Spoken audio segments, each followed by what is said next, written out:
If you don't play now, you'll never play. Go out there, right now. Most guitarists spend their lives chasing speed. Carlos Santana spent his chasing spirit. His guitar didn't just play notes, it prayed, it wept, it called down something ancient, older than rock and roll itself. But the myth often gets it wrong. Santana never wanted to be a guitar hero. He wanted to be a channel, a bridge between worlds, between cultures, between the earthly and the divine. Long before Woodstock turned him into a legend, he was a kid in Tijuana, pressing his ear to records that shouldn't even have existed in the same room. Jazz clashing with blues, Latin rhythms colliding with African drums, classical guitars echoing beside electric distortion. He didn't hear barriers, he heard possibilities. Every record that shaped him broke a rule someone else said couldn't be broken. Santana never played for approval, he played for transcendence, for that moment when music stops being sound and becomes an experience. These 7 albums taught him that truth. They showed him that fusion isn't a genre, it's a philosophy. That a guitar isn't for showing off, it's an instrument of healing, of connection, of love made audible. So hit subscribe and tell us in the comments which album you think unlocked Santana's soul. Let's begin where the spirit first moved him. 7. A Love Supreme, 1965. This wasn't a rock album, it was a prayer. John Coltrane's A Love Supreme was an offering, a conversation with the divine itself. When a teenage Santana first heard it, he instantly understood. Everything comes from God, and everything returns to God. We are just the hosts. Coltrane's sax didn't play melodies, it cried, it searched, it yearned. The 4 movements, acknowledgement, resolution, pursuance, and psalm, were less songs and more spiritual steps upward.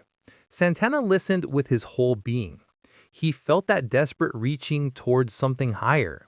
What struck him wasn't virtuosity, it was commitment. Coltrane wasn't playing for applause, he was playing for transformation. Santana later said, "Coltrane taught me that music is a conversation with the infinite." Every note Santana ever bent carries that lesson. The lingering tones, the pauses like incense in air, the refusal to rush through sacred moments. A Love Supreme wasn't just an influence, it was an awakening. It taught him that the guitar could be an altar, and he's been making offerings ever since. 6. Sketches of Spain, 1960. Miles Davis took Spanish flamenco and reimagined it through jazz. Sketches of Spain shouldn't have worked, but it did. Spanish classical music merged with American cool jazz. Orchestras breathed beside lonely trumpet lines. Santana heard it and realized fusion wasn't just possible, it was destiny. Mexican roots could meet American innovation. The 20-minute opener, Concierto de Aranjuez, wasn't a solo. It was a dialogue between trumpet and orchestra, power through restraint. Davis proved that leaving space could be its own kind of strength. At the height of his fame, Miles could have played safe. Instead, he risked everything, and that boldness spoke directly to Santana. He later said, "Miles gave me permission to honor where I came from." Sketches of Spain taught him he didn't need to choose one identity. He could be many things at once. It wasn't just music, it was liberation, and it became the blueprint for Santana's future. 5. Gypsy 66, 1966. Few know Gabor Szabo, the Hungarian jazz guitarist behind Gypsy 66, and that's their loss. When Santana discovered it in his early San Francisco days, it rewired how he thought about the guitar. Gabor's playing floated, never rushed. Notes drifted like questions instead of statements. The track Gypsy Queen would later become part of Santana's own DMA.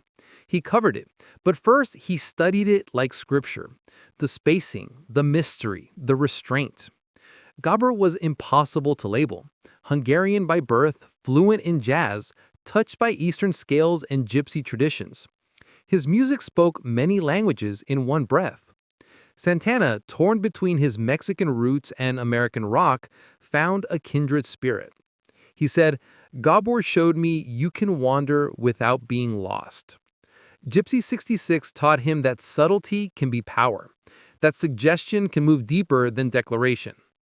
It became the seed of Santana's world music explorations. 4. Electric Ladyland, 1968. Jimi Hendrix didn't just play guitar, he became it. Electric Ladyland sounded like a man dissolving into electricity. When Santana heard this double album, he felt both humbled and inspired. Hendrix had taken the guitar somewhere no one had gone, into the subconscious, into space itself. Tracks like Voodoo Child, All Along the Watchtower, and Crosstown Traffic turned the studio into an alchemist's lab. Pedals were paintbrushes, feedback became color, emotion was the canvas. But what struck Santana wasn't the showmanship, it was the emotion. Behind the chaos was a man bearing his soul. Hendrix wasn't flexing, he was feeling. That honesty gave Santana courage. "Hendrix made me braver," he said later. Electric Ladyland erased limits. It proved rock, funk, blues, and psychedelia could exist in one breath. It wasn't a manual, it was permission to explore without apology. 3.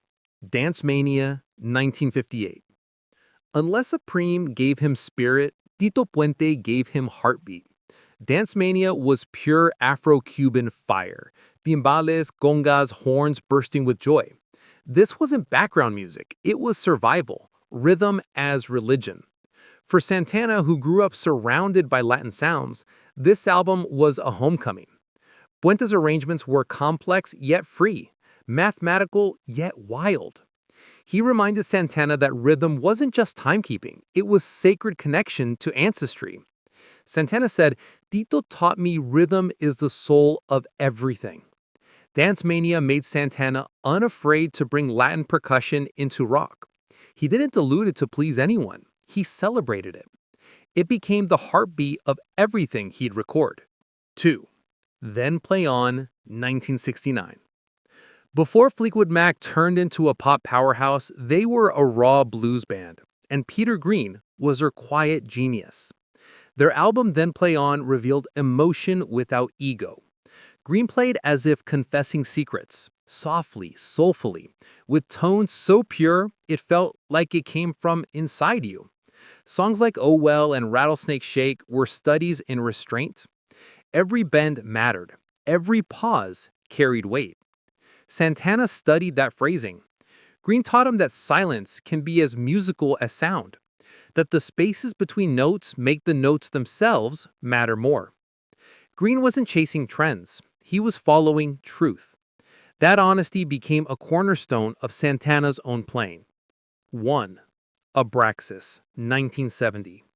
Wait, his own album? Absolutely, because Abraxas wasn't just Santana's masterpiece, it was his arrival.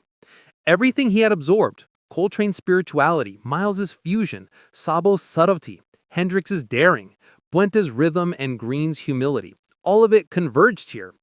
This wasn't rock, it wasn't jazz, it wasn't Latin. It was all of them, fused by faith and fire. Black Magic Woman, Oye Como Va, and Samba Pa Ti proof that fusion could be soulful, commercial, and uncompromised. Santana didn't hide his roots, he amplified them. He put congas beside electric guitars and made the world dance. Abraxas taught him the final lesson all his heroes had hinted at. Authenticity resonates. You can't fake soul. The most powerful music doesn't come from showing off, it comes from honoring everything you are. Carlos Santana turned influence into revelation. These 7 albums taught him that music transcends borders, genres, and expectations. His guitar became a prayer, a celebration, a revolution. If these stories moved you, subscribe and share the albums that change your life, because the Spirit speaks through us all.